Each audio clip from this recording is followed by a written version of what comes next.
उज़्मा के मियाँ ने लोन लिया था सास के नाम पर, तो आपके पास से लिया था? जी मेरे ज़मानती मैं हूँ और मेरे साइन हुए हुए सही है। और यह है कि अब ये लोन इन्होंने भरा है, अभी आधा लोन बाकी है। ये 2100 रुपये महीना भरते हैं। अच्छा, तो टोटल पैसे उसने कितने लिए थे? इन्होंने 20,000 लिए थे। 20,000 रुपये लिए थे। अच्छा, तो 20,000 का लोन लिया था जो आप हर महीने भर रहे हैं? जी। अच्छा, तो ये आपके नाम पे लिया है? जी मेरे नाम पे लिया है। कुछ आपके नाम पे लिया है, तो ये आपकी गारंटी ली है? अच्छा, आप उसमें ज़मानती हैं? वो तो मुझे पकड़ रहे हैं ना, मैं भी गरीब हूँ। आप मेरा घर जाके देखें कैसा है। मेरे शौहर काम नहीं करते। आपने जब बच्ची की शादी की थी तो ये क्या काम करता था, आपने क्या देख के? मतलब ये पहले ना कंपनी में काम करते थे, तो उसके बाद हमसे कहने लगे, जिन्होंने रिश्ता लगाया था उनसे, उन्होंने कहा कि कंपनी में डकैती वगैरह हो गई है, तो कंपनी बंद हो गई है। तो उसके बाद ये जैसे ना रक्षा चलाना शुरू हो गए थे। रक्षा भी आप लोगों ने? जी मैंने दिलवाया था रक्षा मैंने दिलवाया था। मैंने चलो मेरी लड़की की जो है ना, चलो रोटी तो खा लेगी कम से कम। तो कुछ दिनों बाद ये हुआ कि जी रक्षा चल नहीं रहा, ख़राब हो गया, रक्षा चल नहीं रहा। यकीन करोगे मैंने पैसे दे दे के उसको बनवाया। मुझे नहीं पता था इसके दिल में क्या है कि क्यों मेरे को इस तरह तंग कर रहा है। मैं पैसे देती थी तो इस तरह मेरे 70,000 इसकी तरफ हो गए थे।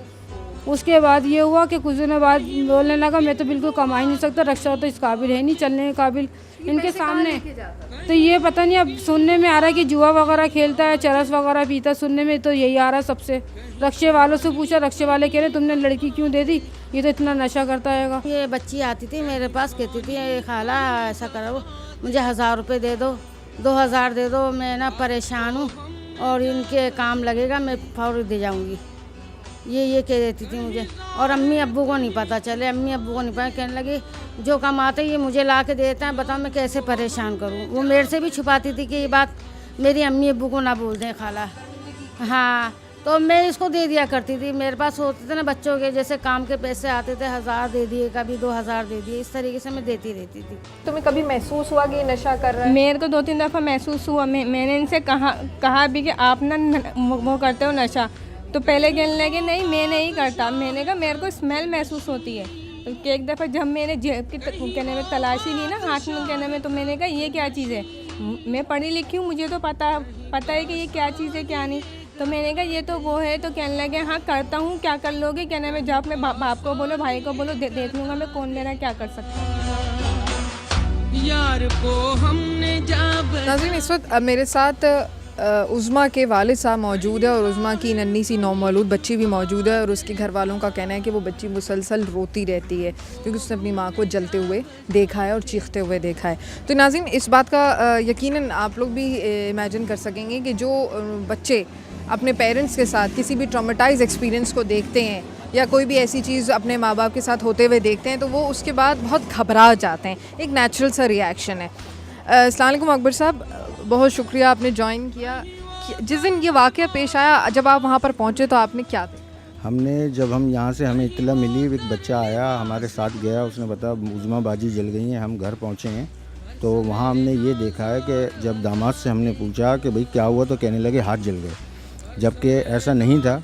जब हमने बाद में अस्पताल ले गए थे तो वहाँ ये पता चला है कि जी इसका पूरा नीचे का जिस्म जला हुआ है, लेकिन उसने हमें नहीं बताया। हमने बोला भाई क्या हो गया, तो बोले बस आग लग गई। कैसे लग गई ये उसने कुछ नहीं बताया। हमने बहुत कोशिश करी पूछने की, 3 दिन तक वो हमारे साथ था। हमने उससे मालूम किया तो वो ये कह रहा है कि मुझे नहीं पता कैसे हुआ। अच्छा, उसके हाथों पे कोई जलने का निशान कुछ नहीं है? कुछ भी नहीं है, उसका एक बाल तक भी नहीं जला है।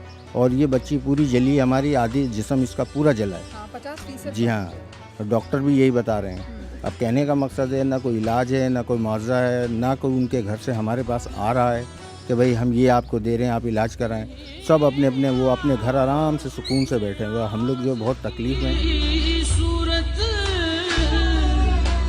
लिहाजा हम अल्लाह से दुआ करते हैं कि हमारी बच्ची सेहतियाब हो जाए। आपकी कितने और बच्चे? और मेरे तक 5 बच्चे और हैं, 6 टोटल मेरे बच्चे हैं, 2 बेटियाँ और 4 बेटे। अच्छा, अब दूसरी जो बेटी है आपकी शादीशुदा है? नहीं, वो बगैर शादीशुदा है। एक ही बेटी की हमने शादी की थी। शादी की थी। आप क्या काम करते हैं? मैं पेपर मार्केट में कटिंग का काम करता हूँ, मजदूरी करता हूँ। बाकी आपके दोनों साहबजादे? दोनों हमारे 3 बच्चे जो है वो मजदूरी करते हैं। एक सिलाई का काम करता है, एक फैंसी लाइट का काम शीशों का करता है, और एक बच्चा हमारा मोटर मैकेनिक का काम करता है। जी हाँ, और एक बच्चा हमारा स्कूल पढ़ता है 11वीं जमात में। घर घर का खर्चा कैसे चला? बस घर का खर्चा हम सब जने कमा के लाते हैं, जो होता है एक जगह जमा करते हैं और उसी से हमारे घर का खर्चा, दुख है, बीमारी है, शादी है, ब्याह, सब हम उसी में पूरा करते हैं। अब जब बच्ची इतनी बीमार हो चुकी है, इलाज मालजा, क्योंकि आप उसको सबसे पहले तो सिविल अस्पताल क्यों नहीं लेके गए थे? वो सिविल अस्पताल हम यूँ नहीं ले गए थे कि लोगों ने हमें ये कहा था कि थोड़ा सा जला हुआ है, और उसके शौहर ने भी हमें यही कहा कि सिर्फ हाथ जलें। इस वजह से हमने बोला चलो यहाँ से 2-4 पट्टियों में सही हो जाएगा तो चलो कोई मसला नहीं। अब वो इलाज बढ़ते बढ़ते डॉक्टर ने भी ये कहा 15 दिन में सही हो जाएगा, हफ्ते में सही हो जाएगा। आज 3 महीने से ज़्यादा, चौथा महीना चल रहा है, लेकिन अभी भी बच्ची जो है वो नॉर्मल नहीं है, चलने के काबिल नहीं है। कितना खर्चा आ चुका है? ये तकरीबन उन्होंने पहले दिन हमसे 6,000 रुपये लिए, उसके बाद 5,000 रुपये लिए, उसके बाद हमसे इन्होंने 3,000 रुपये रोज़ लिए। अभी तक यही सिलसिला चल रहा है। पट्टी वाली घर पे आती हैं, वो खुद ही बैंडेज करती हैं, वो कह रही है आप एम्बुलेंस में लाओगे, बच्ची को तकलीफ़ होगी, लिहाजा मैं घर पे ही कर देती हूँ। तो हमने बोला चलो ये भी सही है। अब उसी सिलसिले में चल रहे हैं, हम दुनिया के कर्जदार होते चले जा रहे हैं, समझो कर्जे के नीचे दबते चले जा रहे हैं। दामाद हमारा घर से भागा हुआ है, उसको हमने खर्चे का बोला था कि भाई इसके इलाज के लिए कुछ पैसों का बंदोबस्त करो, तो वो 3 दिन के बाद वापसी आए थे हमारे पास और उन्होंने कहा कि जी मेरे पास पैसे नहीं हैं। एफआईआर क्यों नहीं बनवाई? एफआईआर यूँ ही नहीं बनवाई कि हम लोग इतने परेशान थे, इतनी अजियत में थे, हमारे दिमाग ने सही मानों में काम नहीं किया कि हमें नहीं पता था कि ये इतनी जली हुई है। अगर इतनी जली हुई का हमें अंदाज़ा हो जाता तो हम शायद एफआईआर पहले ही दिन कटवा देते। और अभी तक आपने, मतलब ये वाकया हुआ है 26 दो फरवरी को, जी हाँ। तो अभी तक, मतलब हम जून के अंदर हैं, तो आपने एफआईआर अभी तक नहीं? हमने अब ये केस जो है वो कोर्ट में दाखिल कर दिया है। कोर्ट में दाखिल? जी हाँ। बहुत शुक्रिया नाजरीन। वालिद साहब से गुफ्तगू कर रहे थे तो उन्होंने क्या क्या बातें की वो आपने सुनी। कुछ पॉइंट सामने आए हैं वो मैं शो के आखिर में डिस्कस करूंगी, लेकिन उससे पहले उनके दोनों भाइयों से गुफ्तगू करते हैं, उनसे पूछते हैं कि हालात ज़िंदगी उस बच्ची के क्या थे। आपका नाम? अफजल। और आप? शहरियार। आप एक भाई अभी और हैं आपके, ना? अच्छा, आपकी क्या उम्र है? आप छोटे हो? 19 साल। 19 साल। आप पढ़ते हो ना? जी। अच्छा, आप क्या काम? मैं सिलाई का काम करता हूँ। बहन की जब शादी हुई थी तो उसका बार बार ये बताना है कि घर में झगड़े होते थे, लड़ाई शड़ाई होती थी, फिर वो कभी बेचारी किसी से मांग लेती थी। कुछ खबर हुई थी? नहीं, अक्सर हम लोग पूछते थे तो वो यही बोलती थी कि हाँ सही है ये वो, लेकिन उसके चेहरे पे टेंशन रहती थी, चेहरे पे टेंशन रहती थी, लेकिन वो कहती थी हाँ सही है वो। फिर अब जाके पता लगा कि वो यूँ बोलती थी कि परेशान होंगे सभी घर वाले ये वो, तो इस वजह से मैंने बताया नहीं, क्योंकि इतने वसाइल हैं नहीं, काम करते हैं। उन्होंने बोला अगर मैं भी घर में बैठ जाऊंगी तो खर्चा कैसे चलेगा। देखा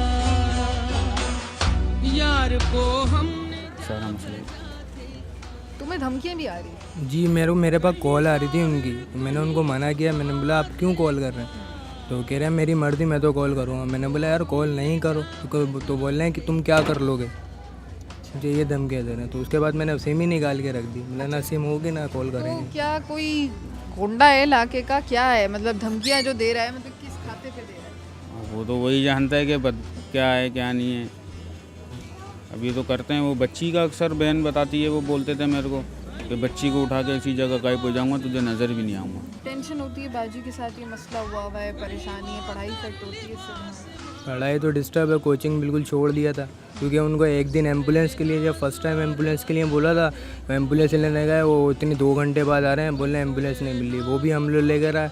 और ड्रिप की जब वो ट्रीटमेंट हो गई थी, ड्रिप की पर्ची थी, वो पूरा दिन लेके जेब में घूमते रहे। रात में आके बोल रहे हैं यार ये लो ड्रिप लेकर आ जाओ। ये तो हाल है उनका। और घर में आ रहे हैं, आराम से खा रहे हैं, पी रहे हैं, सो रहे हैं, कुछ होश ही नहीं है। मैदान की तरफ आगे रक्षा में 6ठे दिन या 7वें दिन की बात है, अपने दोस्त यारों के साथ चरस पी रहे हैं बैठे हुए।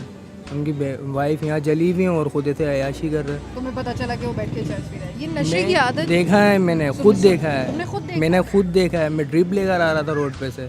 ये नशे की आदत का ये शादी से पहले बात पता नहीं थी? इसकी जांच पड़ताल नहीं कराई थी? नहीं, मालूमात करी थी तो ये बात नॉलेज में ही नहीं आई कि जैसे नशा करता है या जुआ भी खेलता है, सट्टा खेलता है। एक और साहब हमारे साथ मौजूद है। अस्सलाम वालेकुम, आपका नाम? इरफान। इरफान, आपने क्या देखा था जिस दिन हुआ था, मैंने इनसे कल से पूछा था, मतलब क्या नाम है अपना, इनका बच्ची को क्या हुआ, तो उन्होंने बताया कि नाम है कि जल गई, इसके हाथ जले, लेकिन ऐसा नहीं था। असल में मैंने अपनी वाइफ को जाके बताया, अंदर पड़ोस में मेरा घर है, 50% बन है, उसकी जान जा सकती है। जी, लेकिन वो मुझे नहीं पता था। जब उनसे पता चला तो मैंने वाइफ को जाके बताया, वाइफ को बोला कि भाई उसके हाथ जल गए। वाइफ मेरी देखने आई तो उससे पता चला कि भाई ये तो बहुत ज़्यादा जली है। बंदा उसका जो कैरेक्टर था, आप अहले इलाका ही हैं, तो आप अभी मतलब आप लोग देख रहे हैं कि वो क्या करता फिर रहा है। एफआईआर बनवाने का मशवरा क्यों नहीं दिया? ये कम से कम गिरफ्तारी हो जाए। एफआईआर बनवाने का मशवरा मकसद क्या दें? अब एक बंदा जो है वो रिक्शा चलाता था, इन्होंने काफ़ी कोऑपरेट किया उसके साथ।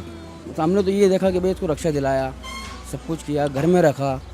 मतलब नशा ही है, जाहिर बात है कि वो ये हरकतें तकरीबन ये समझ लें आपके नशे जुआरी और नशा ही है। मतलब जुआ भी खेल रहा है, चरस भी पी रहा है, तो मतलब अब उसमें कसर क्या रहे? जाहिर है मेरे हिसाब से तो यही है, नशे ही होगा। जब भी तो इन्हें एक रिक्शा दिलाया किसी ने, ये तो कोऑपरेट किया ना इनके साथ। इतना कोऑपरेट करने के बावजूद भी ये बात हो तो फिर क्या हो सकता है?